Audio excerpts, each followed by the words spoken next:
De Éxodo capítulo 4, versículos 18 al 28, y voy a leer para ustedes la Nueva Biblia de las Américas.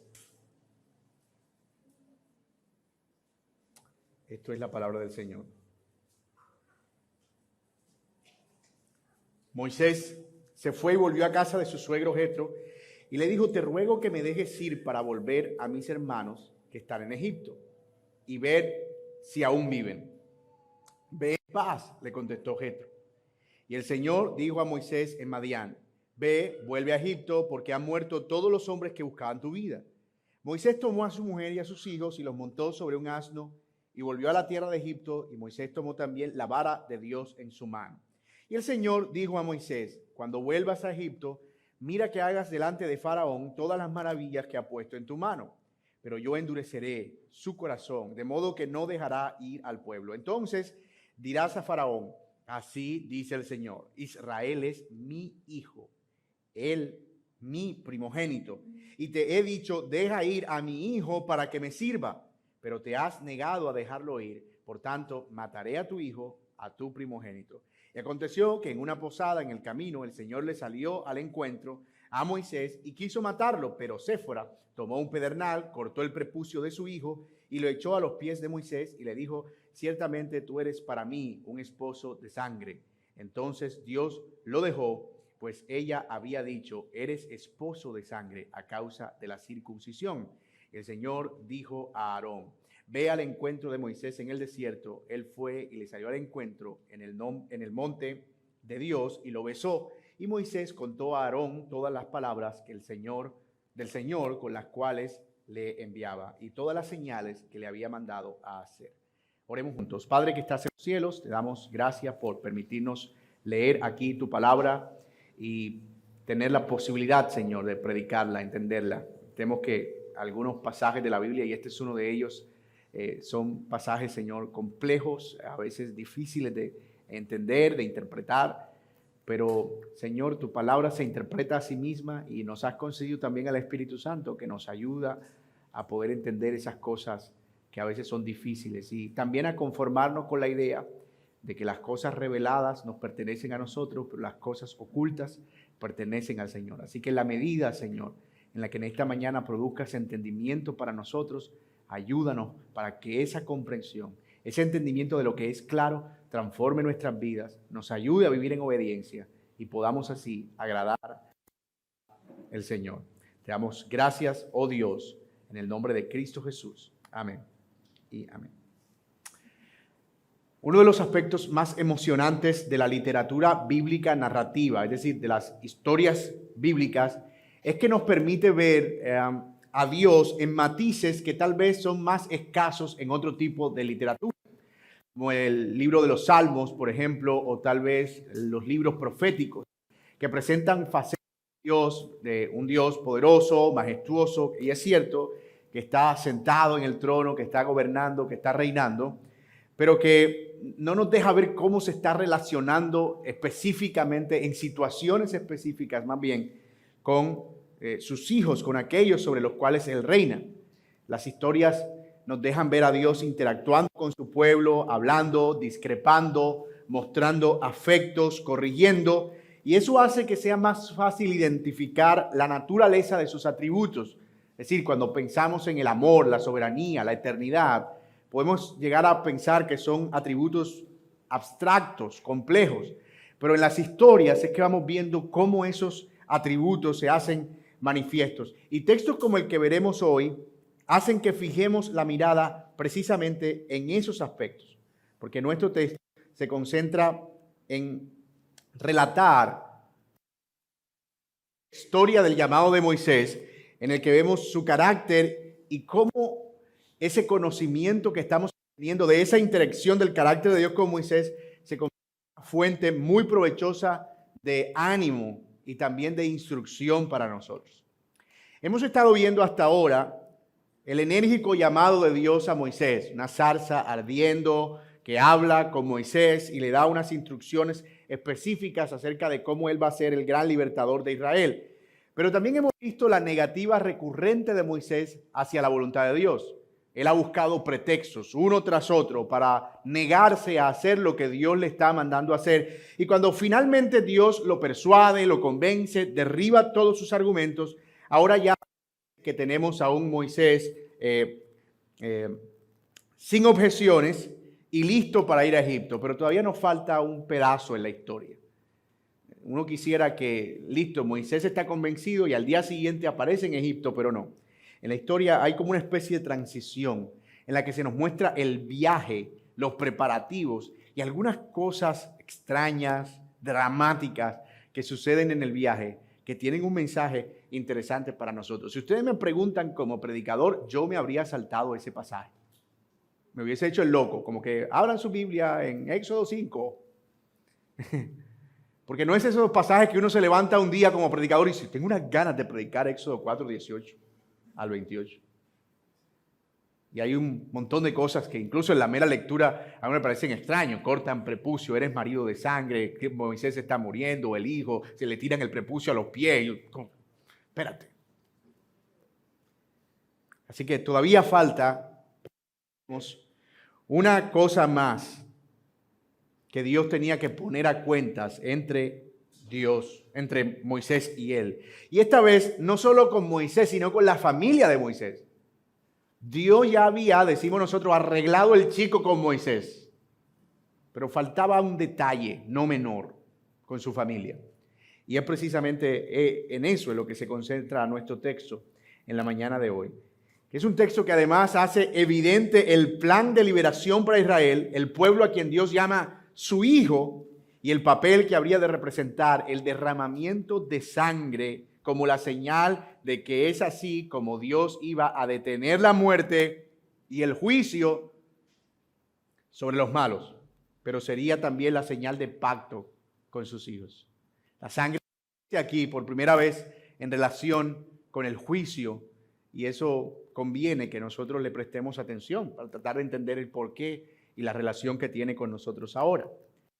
La porción que voy a estar exponiendo tiene 4 movimientos narrativos o 4 escenas, si se prefiere, que nos dejan ver enseñanzas importantes acerca de Dios, sus maneras de proceder, su pacto y nuestro llamado a obedecer confiadamente. Y son esos 4 movimientos o escenas que le dan estructura al sermón de hoy. La primera escena o el primer movimiento es el anuncio y los preparativos para el viaje, versículos 18 y 19. El segundo movimiento o la segunda escena son los inicios y un recordatorio importante para el viaje, versículos 20 al 23. El tercer movimiento es el encuentro inesperado que Moisés tiene durante el viaje, versículos 24 al 26. Y el cuarto movimiento, que parece como el desenlace de ese nudo, es un encuentro esperado al finalizar el viaje. Entonces fíjense que parece que todo está girando alrededor de ese trayecto entre la casa de Jetro y cuando Moisés llega a Egipto. Todo eso que sucede allí es en lo que nosotros nos vamos a estar concentrando en la mañana de hoy. Y vamos a ver en primer lugar el primer movimiento, que es la primera escena, el anuncio y los preparativos del viaje. Miren nuestro texto en el versículo 18. Moisés se fue y volvió a casa de su suegro Jetro y le dijo, te ruego que me dejes ir para volver a mis hermanos que están en Egipto y ver si aún viven. Entonces, fíjense lo que dice el texto, ¿verdad? Moisés vuelve, llega a la casa de Jetro y habla con Jetro. Y después de ese encuentro que Moisés tiene con Dios, baja del monte, regresa a casa del suegro y resulta que él le dice a su suegro lo que Dios le estaba diciendo, pero no en las palabras que debía decírselo. De hecho, no sabemos cuántos días pasaron después que Moisés bajó del monte y habló con Jetro. Una de las tentaciones que tenemos siempre que estamos leyendo literatura narrativa es que las cosas están surgiendo ahí mismo. Moisés bajó y ese día, afagitado, suegro, necesito que hablar con usted, me voy, me llevo a su hija. No, posiblemente pasaron algunos días, Moisés meditó, durmió, descansó, procesó todo, habló con su esposa y luego que ya estaba listo con sus hijos, por fin le comunica la decisión a Jetro. Y noten algo aquí interesante, porque las palabras que él emplea son objeto de nuestra atención. Te ruego que me dejes ir para volver a mis hermanos que están en Egipto y ver si aún viven. Eso era el asunto. no propiamente, ¿verdad? Y antes de juzgar antes de tiempo, decir, ese Moisés sí es mentiroso. Ya está ahí echándole cuento a Jetro. Pensemos por un momento, ¿qué habría pasado si Moisés le cuenta a Jetro todos los detalles de su plan? Suegro, estoy pensando irme a pararle cara a Faraón y a decirle que voy a liberar al pueblo y lo voy a dejar sin esclavo y me voy a llevar a su hija y a su nieto.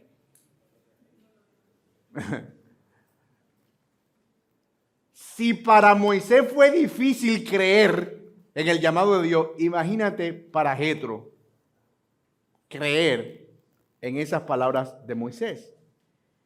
Es imposible pensar que Jetro iba a entender como que, ay sí, Dios me acaba de hablar, eso es verdad, dale, vete en paz.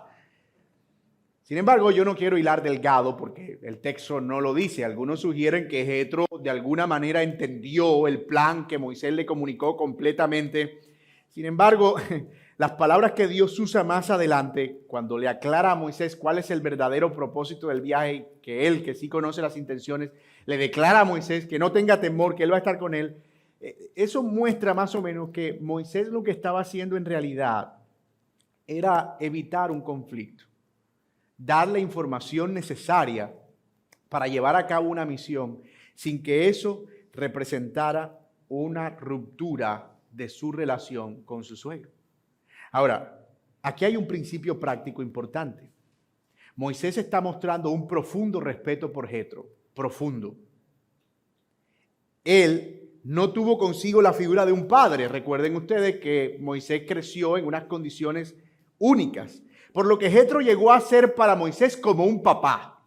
En alguna ocasión Moisés está teniendo problemas en el desierto, eso lo vamos a hacer en algún momento.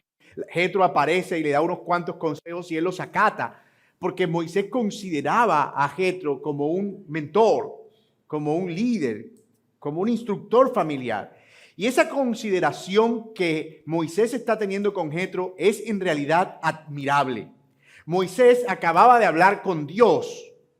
Acababa de escuchar una instrucción específica, acababa de recibir una vara en la que Dios le dijo, con esa vara tú tienes el poder. Y yo voy a hacer señales a través de ti, en medio de esa vara.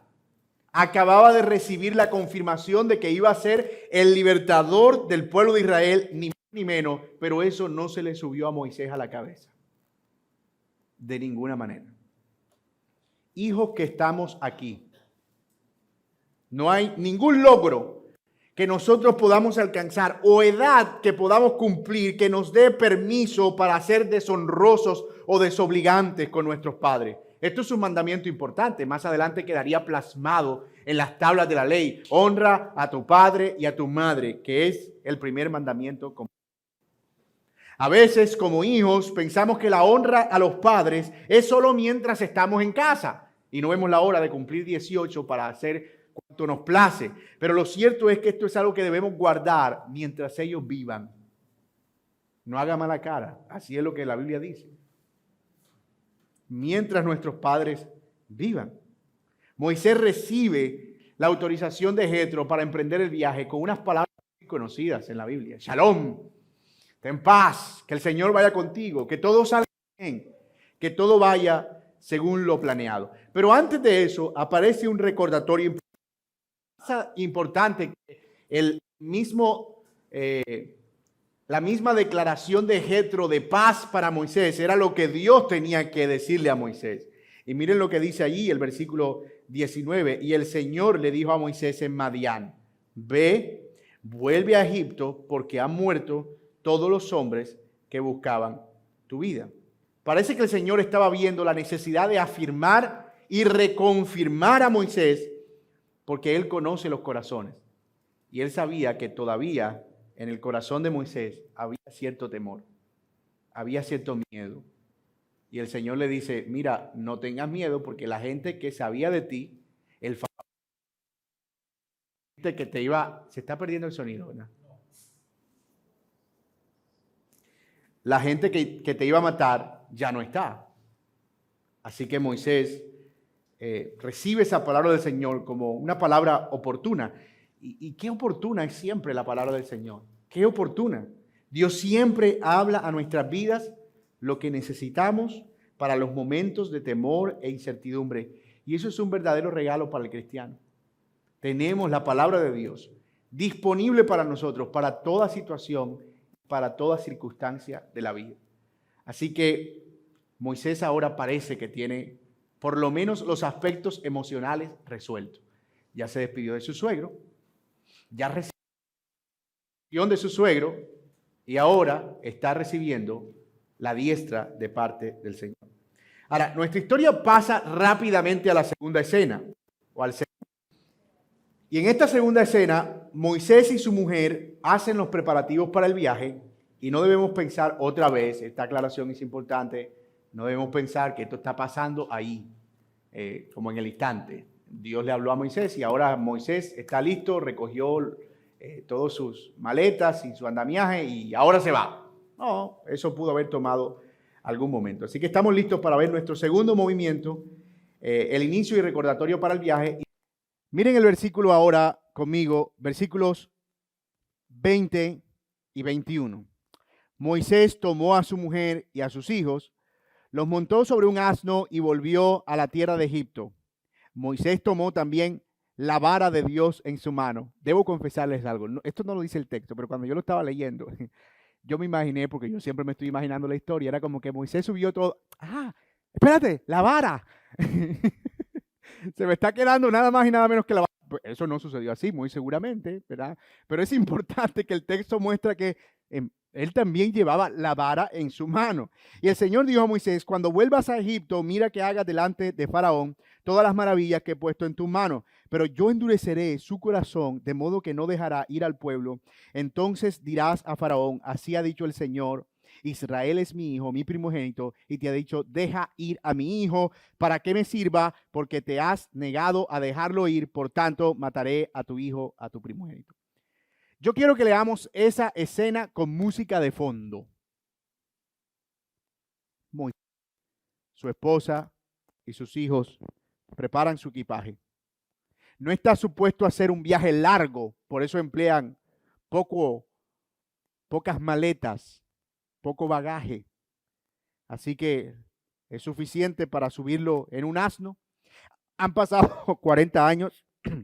La mente de Moisés, que posiblemente había renunciado a la idea de volver a Egipto, ahora tiene que enfrentarse a esa realidad, pero que va a volver no como él se lo imaginó, sino de una manera singular, desafiante, representando a un Dios que apenas está empezando a conocer profundamente. Ahora está yendo justo en esa dirección a la que él tal vez había pensado en algunos momentos nunca volver. Todo parecía melancólico, excepto porque ahora hay una vara en la mano de Moisés, y no cualquier vara, la vara de Dios. Y en esa escena que nosotros estamos viendo, en esa resolución de Moisés de volver por fin a la tierra, nosotros nos vamos a encontrar con algunos aspectos un poco extraños. La voz de Dios vuelve a aparecer. Y ojo, aquí nosotros no tenemos certeza de cómo era que Dios le estaba hablando a Moisés. Pudo tratarse de una voz en sus pensamientos, pero pudo tratarse de las formas en las que le estuvo hablando otras veces por medio del ángel de Jehová. O sea, no vamos a especular aquí cuál era la manera en la que Dios le estaba hablando directamente a Moisés. El caso es que él estaba seguro que era Dios y nosotros estamos seguros que Él no nos habla ahora de esa misma manera. Necesitamos muchas más certezas nosotros que las que Moisés tenía en ese momento. Y quiero que noten algo curioso del arreglo literario de este pasaje. Miren que en el versículo 18 Moisés vuelve a la casa de Jetro. En el 19 el Señor le dice algo a Moisés sobre eso. Luego en el versículo 20 Moisés decide hacer los preparativos para el viaje y luego Dios aparece y le dice algo a Moisés. Es como que Moisés actúa, Dios dice. Moisés actúa, Dios dice. Es como que Dios está cubriendo a Moisés. En cada decisión y en cada acción que él está tomando, Dios está proveyendo una palabra. Dios está proveyendo cuidado para Moisés. Y eso es un detalle curioso porque muestra como el estilo del autor y en cómo él está comunicando esa interacción que había permanente entre Dios y Moisés. Dios quería asegurarse que Moisés viajara sin temor y con la certeza de que no iba solo, que Dios estaba con él. Ahora bien, esos versículos que leímos, en el versículo 21, parecen un recuento de lo que Dios ya le había dicho a Moisés. Un recordatorio adicional. Otra vez te voy a decir qué es lo que tienes que hacer. Como cuando uno manda al hijo a hacer un mandado. Uno le da la instrucción y ya cuando está en el umbral de la puerta, dice, espérate. Acuérdate, una libra de arroz, una libra de aceite, no se te olvide traer el papel higiénico y una caja de fósforo. Está bien. No se te olvide. Así que Dios vuelve a decirle a Moisés, paso a paso, no te olvides de llegar, hablar con el pueblo, hacer las señales que yo te mandé que hicieras. Y una vez más le dice que él va a endurecer el corazón de Faraón. Dios está recordándole a Moisés que él es el verdadero rey soberano, no Faraón. Y más adelante nosotros vamos a hablar de lo que significa eso de Dios va a endurecer el corazón de Faraón, porque eso es una declaración importantísima en el libro de Éxodo. Pero por ahora entendemos que en el plan del Señor está mostrar su gloria por medio de la incredulidad y rebeldía del rey de Egipto. Pero lo que es llamativo esta vez es algo que no habíamos visto hasta ahora. No lo habíamos visto. Y estas palabras que vemos en el versículo 22. Mírenlo ahí. Entonces dirás a Faraón, así dice el Señor, Israel es mi hijo, mi primogénito. Nunca habíamos visto eso en la Biblia hasta ahora. Ni en Génesis, ni en Éxodo, ni en ninguna parte. Obviamente uno lo puede ver de ahí en adelante en otras partes de la Escritura. Pero esta declaración es asombrosa. Asombrosa.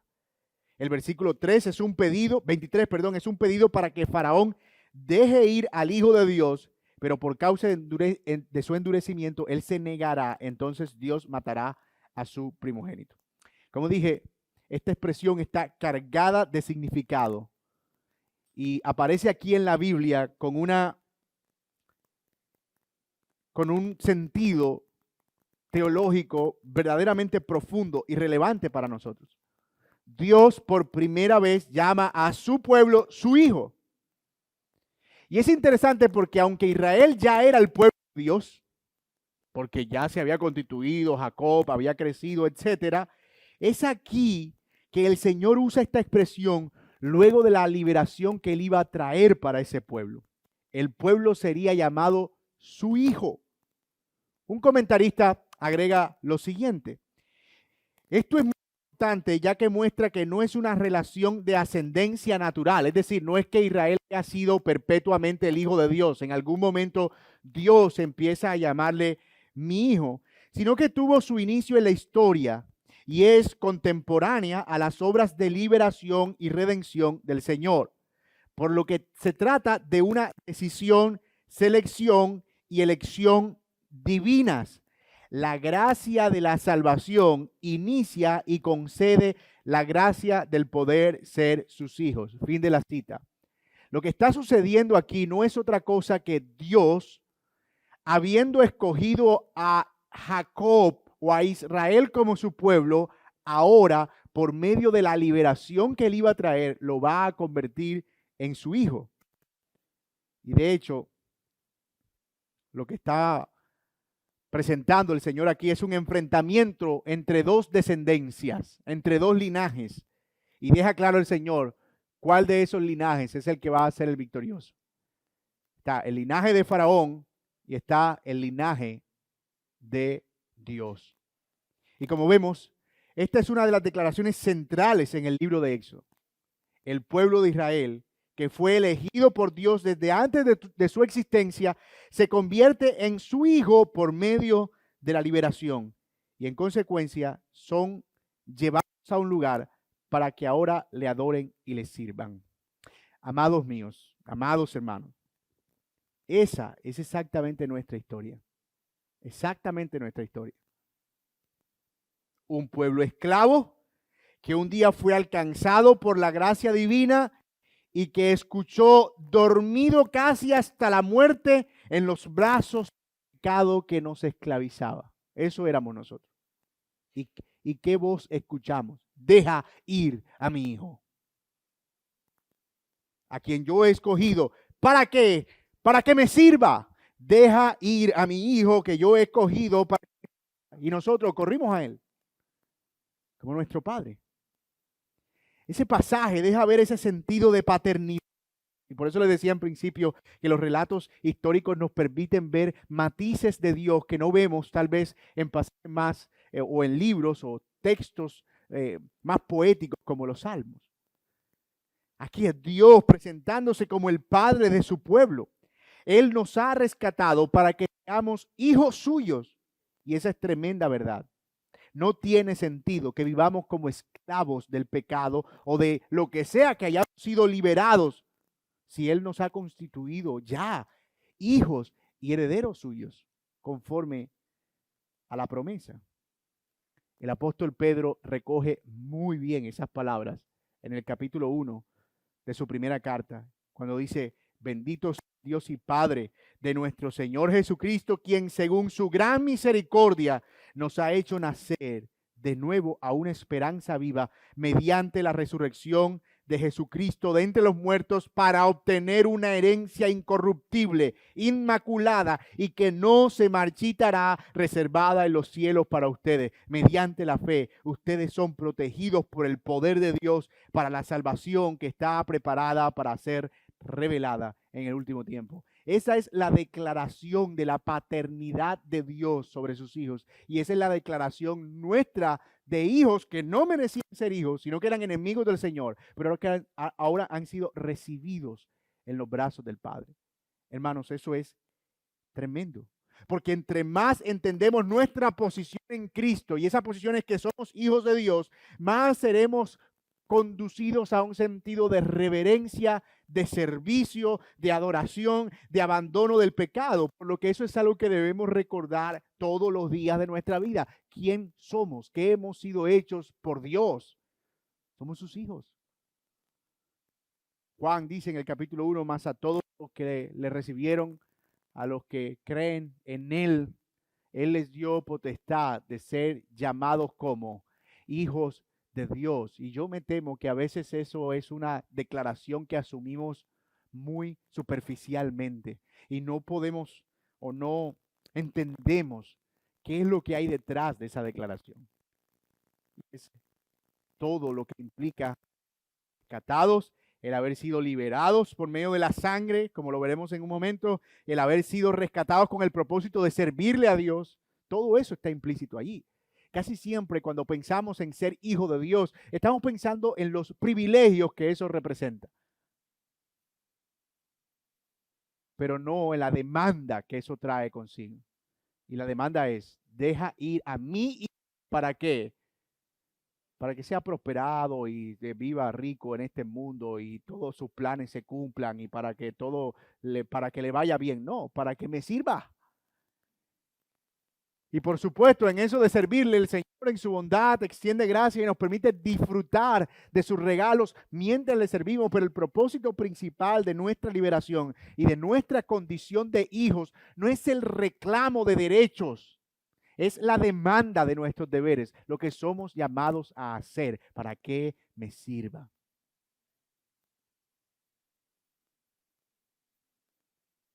Pero no todo termina ahí.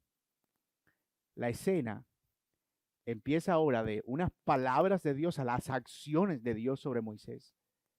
Lo que nos lleva a nuestro tercer movimiento en este viaje, que es la tercera escena de este recorrido. Un encuentro inesperado durante el viaje, versículo 24. Y aconteció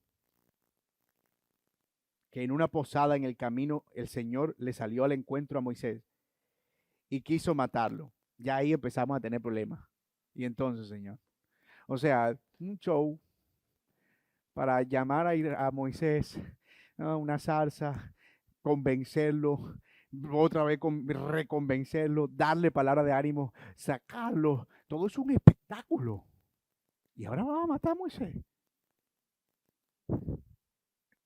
Ya de entrada uno dice: Señor, qué difícil. Pero Séfora tomó un pedernal y cortó el prepucio de su hijo y lo echó a los pies de Moisés. O sea que si usted creía que lo otro era inentendible, esto...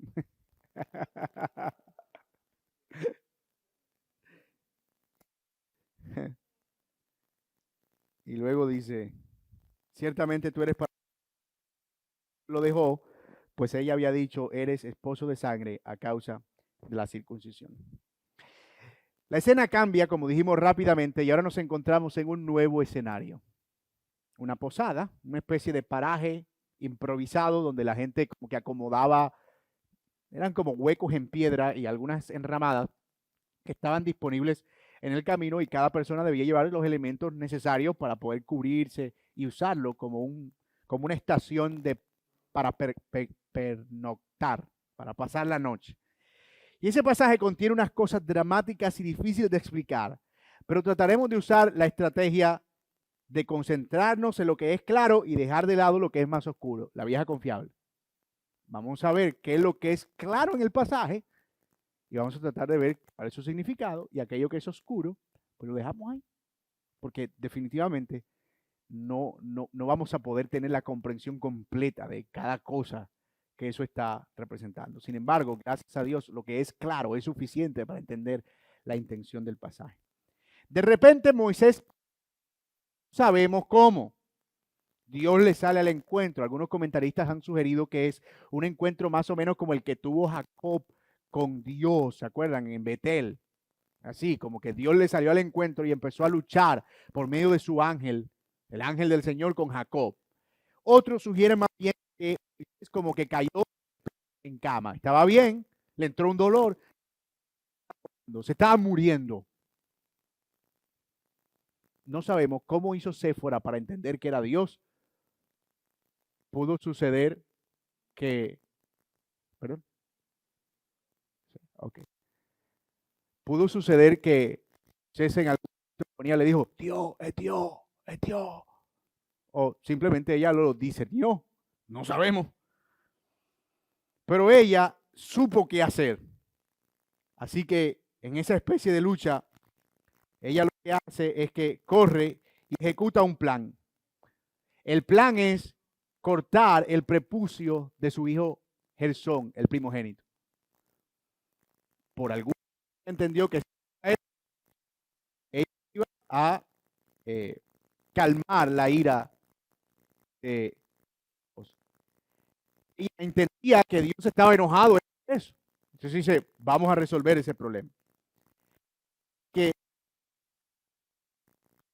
era propia de aquellos días para los judíos, pertenecía exclusivamente a los judíos, aunque algunos la practicaban no con las mismas razones que los judíos.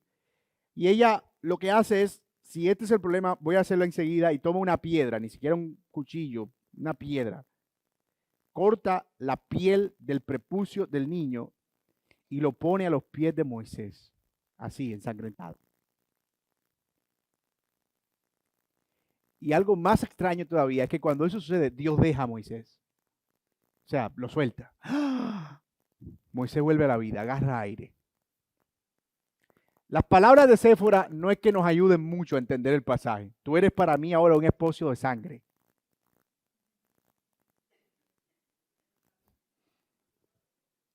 ¿Eso qué es? Eres para mí un esposo de sangre.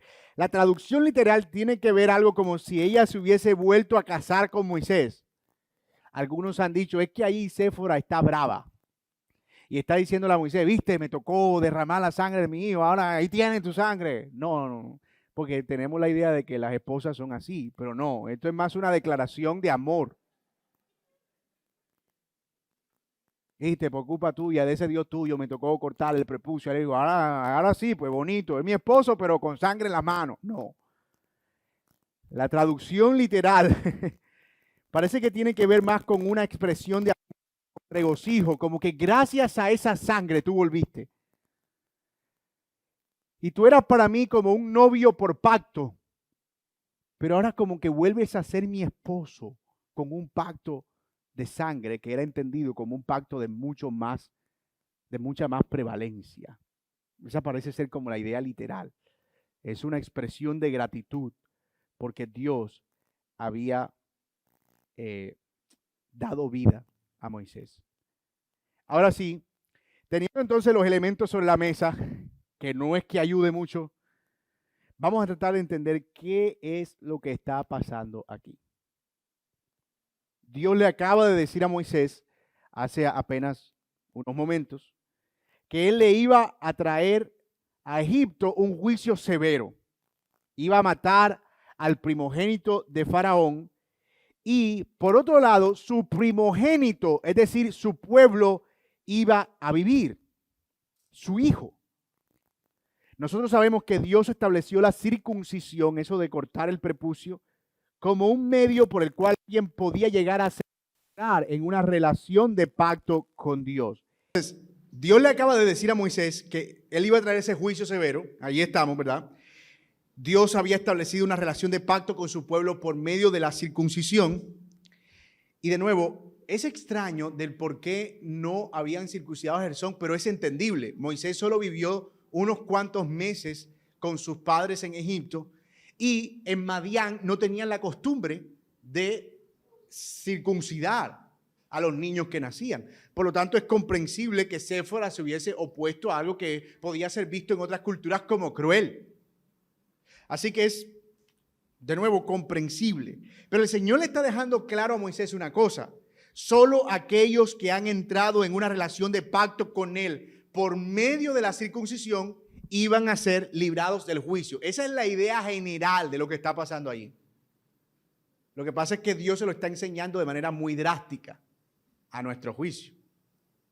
Bueno, y parece que en realidad sí, es drástica esa manera. Por otro lado, y eso lo enseña, lo apuntan más bien varios comentaristas, entre ellos Alistair Roberts, él dice que el Señor parece estar comunicando a Moisés de manera muy particular que la liberación de la muerte vendría por medio de la sangre del primogénito. La liberación de la muerte vendría por medio de la sangre del primogénito. Vemos, por ejemplo, que antes del juicio de Sodoma y Gomorra, en Génesis 19, Dios mandó a Abraham a que circuncidara a los suyos, en Génesis 17. Y esto es lo que dice: ciertamente ha de ser circuncidado el siervo nacido en tu casa o el comprado con tu dinero, y así estará mi pacto en la carne de ustedes como pacto perpetuo. Ese era el punto. Pero el varón incircunciso, es decir, el no circuncidado, en la carne de su prepucio, esa persona será cortada de entre su pueblo, ha quebrantado mi pacto. No era un tema menor. Como Dios lo veía, la relación de él con su pueblo era a través de un pacto y la señal de ese pacto era la circuncisión. Si alguien no está circuncidado, no está en esa relación de pacto conmigo. Después de eso vino el juicio contra Sodoma y Gomorra. Es decir, parece ser que antes del juicio el Señor advierte a aquellos o previene a aquellos que son suyos, que Él ha llamado, que se apresuren a entrar en una relación de pacto con Él. De manera que lo que está haciendo Dios es eso, advirtiendo que solo los del pacto serán liberados del juicio venidero, y eso es igual para nosotros también, igual. Los hombres me miraron como que yo no me he circuncidado. Pero es igual en el sentido de lo que representa en términos espirituales. Mira lo que dice Colosenses 2, 11 y 15. También en él ustedes fueron circuncidados con una circuncisión no hecha de manos, gracias a Dios, al quitar el cuerpo de la carne mediante la circuncisión de Cristo. Es como si Cristo hubiese sido la carne que fue cortada de nosotros y arrojada. Él es nuestra circuncisión. Habiendo sido sepultados con Él en el bautismo, en el cual también han resucitado con Él por la fe en la acción del poder de Dios que los resucitó de entre los muertos. Y cuando ustedes estaban muertos en sus delitos y pecados, en la incircuncisión de su carne. Noten otra vez cómo la incircuncisión está asociada en términos espirituales, simbólicos para el Nuevo Testamento, con el pecado, con una vida no regenerada, y cómo la circuncisión es aquella que está mediada por Cristo, por cómo Él quitó y arrancó el pecado de nosotros, pero expresada a través del símbolo del bautismo. Nosotros hoy no practicamos la circuncisión, pero en cierto sentido proclamamos el acto de ser circuncidados espiritualmente cuando confesamos públicamente al Señor por medio de las aguas del bautismo. Eso es importantísimo. ¿Por qué? Porque aunque no creemos que el bautismo produzca la salvación, sí animamos a todos los que han creído en Cristo que no retrasen su profesión pública de fe. Y que las aguas del bautismo den testimonios de que ciertamente ahora están en una relación de pacto con Dios. Ese es el punto. Fíjense que todos estos elementos que tenemos aquí nos están comunicando una sola cosa. Y esa cosa es, Dios ha de castigar a aquellos que no son su pueblo, Dios ha de salvar a aquellos que son su pueblo, que están en una relación de pacto con Él. Pero para entrar en una relación de pacto con Él, es necesario el derramamiento de sangre que estaba representado en la circuncisión.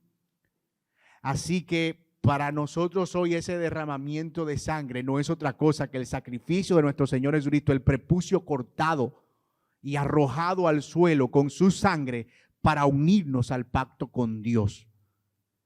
Quienes no están en esa relación de... Hola. Entonces son como el primogénito de Faraón y van a morir. Van a morir.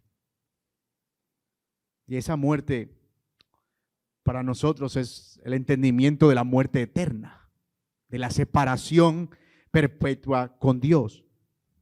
Así que, mi amigo que estás aquí, si tú eres alguien que está familiarizado con las cosas de Dios y te gusta esta idea de congregarte y es chévere, uno se relaja, la gente es buena gente, como que es bueno escuchar la palabra, pero no estás en una relación de pacto con Él.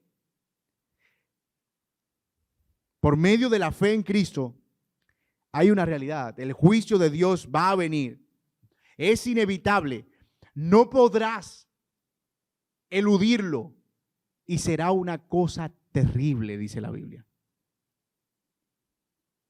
El Señor te llama hoy a que te arrepientas y a que corras a Él en arrepentimiento y fe y entres en esa relación de pacto con el Señor. Que gracias a Dios, amigo mío, no es tan compleja como en el Antiguo Testamento. Gracias a Dios. No es que nuestros prepucios sean cortados con una piedra. Es que confiemos en la obra de nuestro Señor Jesucristo y que su sangre es precisamente la que está sellando ese nuevo y mejor pacto para nosotros. Ahora tiene un poco más de sentido para nosotros el texto. La sangre es derramada, el prepucio es cortado, entonces Moisés no muere, sino que vive, y él entendió el mensaje claramente. Esto también parece ser un anuncio de cómo Dios iba a traer la liberación de Israel, que lo veremos en su momento. Cómo fue necesaria el derramamiento de la sangre de un cordero para manchar los dinteles de las puertas para que no murieran los primogénitos en Israel. Es decir, que Dios está cumpliendo un múltiple propósito en todo esto que está haciendo. Así es como yo voy a liberar a mi hijo por medio de la sangre. Finalmente, la noche pasa, el sol del día aparece y ese fragmento oscuro es alumbrado por la esperanza. Los pajaritos cantan en el desierto. Y Moisés sigue vivo. El plan continúa. Lo que nos prepara para el cuarto y último movimiento en esta historia. El encuentro esperado al finalizar el viaje. Miren versículo 27 conmigo. El Señor dijo a Aarón, ve al encuentro de Moisés en el desierto. Él fue y le salió al encuentro en el monte de Dios y lo besó. Y Moisés contó a Aarón todas las palabras del Señor, con las cuales enviaba y todas las señales que le había mandado a hacer. Entonces fueron Moisés y Aarón y reunieron a todos los ancianos de los israelitas. Aarón les habló todas las palabras que Dios había hablado a Moisés, y éste hizo entonces las señales en presencia del pueblo, y el pueblo creyó. Y al oír lo que el Señor había visitado a los israelitas y había visto su aflicción, se postraron y adoraron. Vamos a ver solo los versículos 27 y 28, los otros hacen parte de la ejecución del plan. Pero ese último encuentro con Moisés es importante porque es el último encuentro de esa jornada. Vendrían otros encuentros más, pero hasta ahora Moisés se encontró con Dios en el monte. Tuvo una conversación interesante con Jetro.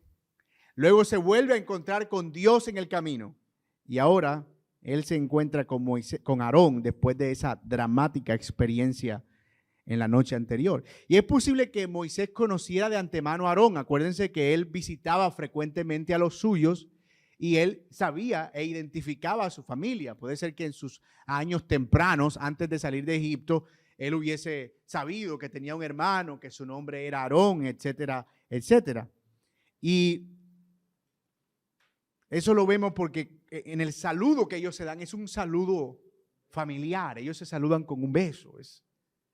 Era obvio que tenían una relación cercana, previa. Y es interesante también que ese encuentro representó mucho aliento para Moisés. Porque Aarón no iba a ser solo un apoyo logístico, sino espiritual, emocional. Alguien que entendía como Moisés el tamaño de la misión que él tenía por delante. Por fin alguien que me entiende, que está conmigo, que sabe lo que yo estoy viviendo y pasando. Él pone inmediatamente al día a su hermano y ahora sí, todo está dado para el primer día en tierras egipcias. El primero de varios donde Dios demostraría su poder y traería liberación a su pueblo. Mis hermanos, qué bendición son los hermanos y compañeros de carrera que Dios ha puesto a nuestro lado. Qué bendición. Entendemos que no corremos solos estas agotadoras jornadas que a veces parecen interminables, pero se hacen amenas cuando sabemos que otros que entienden lo mismo que nosotros entendemos caminan a nuestro lado. Aarón era un soporte, una ayuda y el complemento de lo que Moisés no tenía, lo sabemos de antemano. Ni siquiera las personas con la mejor preparación espiritual están completamente capacitadas para batallar solos. Todos, hermanos míos, necesitamos la compañía de otros. Me llama la atención que ese ha sido como el modus operandi de Dios. Toda vez que Él envió a los discípulos, los envió de 2 en 2, y cuando envió a los 70, los envió de 2 en 2, y cuando Pablo y Bernabé predicaban, iban los dos, y cuando luego ya no era Pablo y Bernabé, él iba con Silas, pero siempre había alguien allí que estaba caminando, que estaba llevando, porque esto no se lleva solo. No hay forma de que caminemos esto solos. La fe cristiana ya de por sí es difícil vivirla con compañía. Ahora imagínate solo. Así que ese llanero solitarianismo no es algo provechoso para la fe. Y qué bueno que nosotros podamos como iglesia crear una comunidad de creyentes en la que nosotros no solo tengamos a una persona caminando alrededor de nosotros, sino una comunidad completa caminando alrededor de nosotros. En nuestras batallas, en nuestras luchas, en nuestras caídas, en nuestras debilidades, en nuestras casi muertes. Que en cada momento nosotros podamos tener la certeza de que tenemos personas a nuestro alrededor que están complementando nuestras debilidades. Jesús mismo siempre procuró estar en compañía de sus discípulos. ¿Se acuerdan cuando Él se iba a orar? Aunque Él oraba solo, pero siempre tenía la gente ahí. En algún momento ellos se durmieron y le dijeron, ¿no pudieron velar conmigo una hora? Y cuando hacía lo que hacía, procuraba estar en compañía. No es bueno para nosotros pensar que no necesitamos de otros. Solo mira a tu lado y dale gracias a Dios por las personas que ha puesto a tu lado para caminar contigo. Por esos Aarones que el Señor nos ha dado de la nada, que no estábamos buscando, pero que Dios puso allí justamente para que sean lo que Dios espera que sean para nosotros. Así que hasta aquí, todo lo relacionado con el llamado de Moisés y su misión, ya parece que todo está completado. Moisés tiene a su hijo circuncidado, está en una relación de pacto con Dios, es parte del pueblo de Dios, tiene la convicción de que es parte de ese pueblo, ahora ya tiene a un hermano que va a caminar con él, que va a ayudarle a ejecutar esa misión. Sí, ya los elementos están dados. ¿Qué falta?